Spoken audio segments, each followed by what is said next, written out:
Olá, eu sou a Denise Arantes Breiro, uma das autoras do trabalho que eu passo a apresentar agora. Esse trabalho foi realizado em conjunto com a minha orientadora, a professora Vera Lúcia Messias Fialho Capellini, e se chama Efeitos da implantação do modelo de enriquecimento escolar no desempenho intelectual, na motivação e na criatividade de estudantes com e sem altas habilidades de superdotação. Esse trabalho que eu apresento agora, ele faz parte da minha pesquisa de doutorado, ele é um recorte da minha pesquisa de doutorado que está sendo desenvolvida e finalizada no Programa de Psicologia do Desenvolvimento e Aprendizagem da Unesp de Bauru.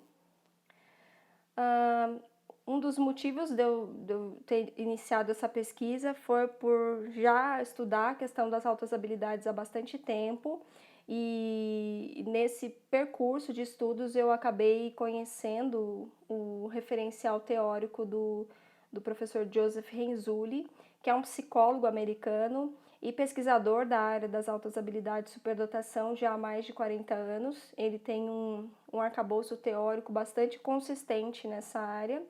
Inclusive, é utilizado nas nossas legislações brasileiras a respeito do atendimento dos estudantes com altas habilidades de superdotação. Então, é um modelo que é utilizado amplamente no mundo, inclusive no Brasil. E o Renzulli diz que uma educação enriquecida pode trazer efeitos benéficos, melhorando os resultados de aprendizagem de todos os estudantes. E no seu modelo de enriquecimento escolar, ele orienta para a necessidade de identificar os estudantes com potencial superior, investir na formação de professores e oferecer uma ampliação de oportunidades de enriquecimento de modo a promover o engajamento e a produtividade criativa. Então, o Renzulli aposta muito no enriquecimento curricular para melhoria do desempenho dos estudantes, para que principalmente os estudantes superdotados se sintam autorrealizados e possam trazer soluções para problemas que existem hoje na nossa sociedade, né? O objetivo da minha pesquisa foi analisar os efeitos de um programa de enriquecimento escolar para estudantes do ensino fundamental de uma escola pública do interior de São Paulo, no desempenho intelectual, na motivação e na criatividade, comparando os resultados daqueles com e sem altas habilidades de superdotação.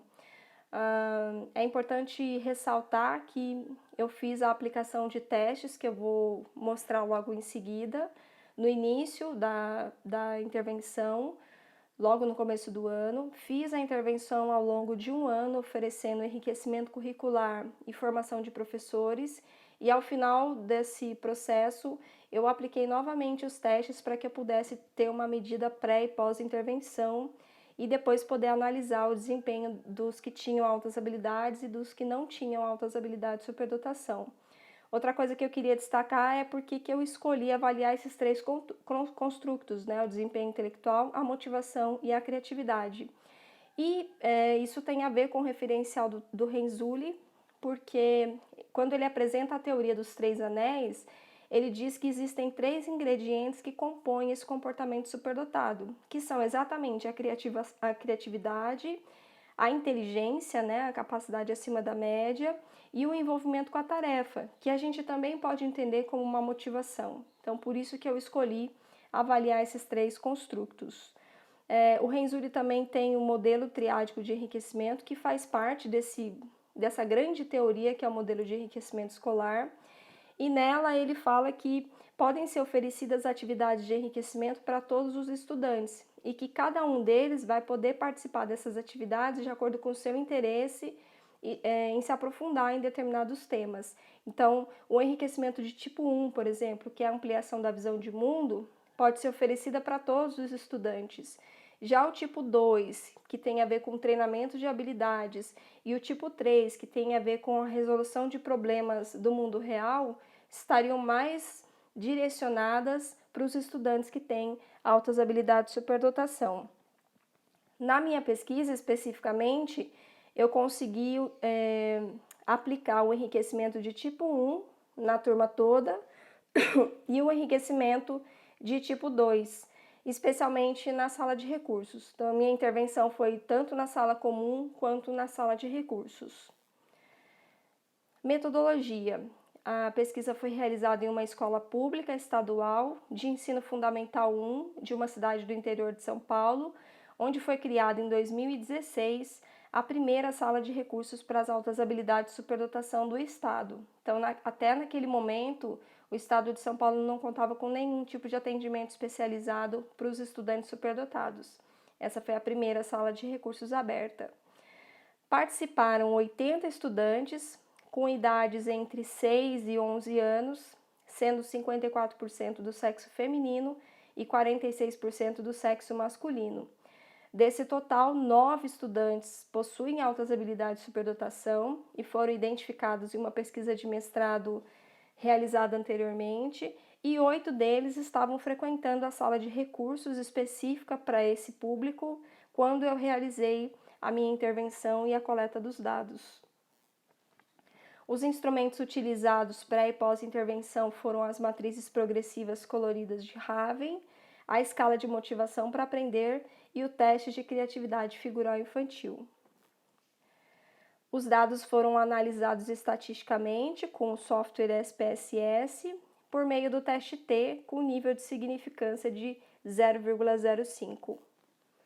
Os resultados, de um modo geral, indicam melhora no desempenho dos estudantes após a intervenção, com destaque para aqueles que possuem altas habilidades de superdotação. E agora eu vou apresentar os resultados específicos de cada construto. Em relação ao desempenho intelectual, vocês podem observar na tabela 1 a comparação do desempenho intelectual entre estudantes com e sem altas habilidades de superdotação, pré e pós-intervenção. Então, de acordo com os resultados apresentados, observa-se que os estudantes com altas habilidades de superdotação tiveram um desempenho significativamente melhor no Raven, o que de alguma forma já era esperado, tendo em vista que o Raven é um dos instrumentos que podem ser utilizados para avaliação dos estudantes com indicadores de altas habilidades de superdotação. Então, espera-se que os superdotados, de fato, tenham um melhor desempenho no Raven. Esse resultado corroborou a pesquisa de Tentes e Fleit, que encontrou diferenças significativas entre os grupos de superdotados e não superdotados, sendo que aqueles com altas habilidades de superdotação apresentaram scores muito mais elevados, com o melhor desempenho dos meninos. Em relação à motivação, a tabela 2 apresenta uma comparação do instrumento que foi utilizado, a EMA, Escala de Motivação para Aprender, entre superdotados e não superdotados. E esse instrumento avalia dois tipos de motivação, a MI, que é a motivação intrínseca, e a ME, que é a motivação extrínseca.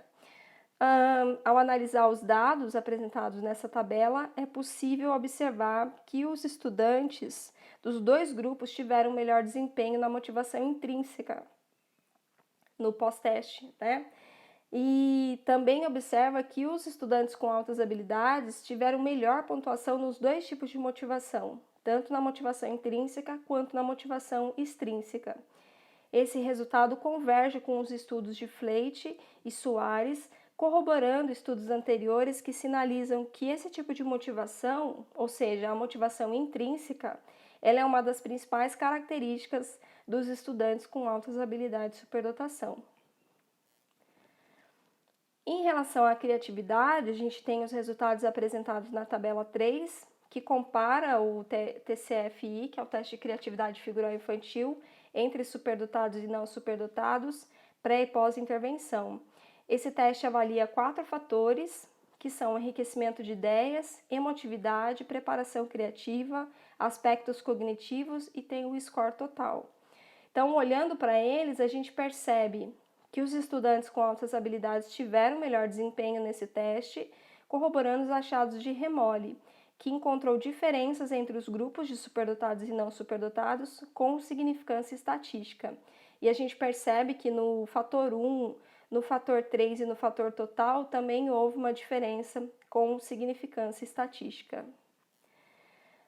Para concluir, a gente observa que a oferta do enriquecimento escolar pode trazer benefícios para todos os estudantes, tendo em vista que todos tiveram uma melhora no desempenho pós-intervenção, especialmente para aqueles com altas habilidades de superdotação, corroborando os achados da literatura na medida em que houve melhora de resultado nos 3 construtos avaliados. Especificamente em relação à motivação, é importante destacar que os 2 grupos apresentaram um perfil motivacional baixo, sendo recomendadas intervenções para o seu desenvolvimento, bem como novas investigações para compreender esse fenômeno no contexto escolar. É muito importante frisar que na literatura a motivação ela é tida como um elemento importante para o sucesso acadêmico. Estudantes motivados, eles se engajam mais, eles se dedicam mais e eles acabam tendo um melhor desempenho acadêmico. Então é muito importante que a gente possa investigar esse aspecto na escola e possa desenvolver esse aspecto na escola para que os estudantes possam ter um melhor desempenho. E para concluir, a gente observa então que o modelo de enriquecimento escolar proposto pelo Renzulli pode beneficiar os estudantes com e sem altas habilidades de superdotação, assim como ele mesmo diz, ratificando uma afirmação que ele sempre utiliza, que é de que uma maré ascendente eleva todos os navios. Então, realmente, se a gente realiza um modelo de enriquecimento escolar, se a gente aplica um enriquecimento na escola, a gente observa que os estudantes, de fato, têm uma melhora no desempenho. Eu deixo as minhas referências, as referências utilizadas nesse trabalho. Eu queria agradecer a você que assistiu à minha apresentação e dizer que eu estou à disposição para responder as dúvidas no campo dos comentários aqui desse vídeo. Um abraço.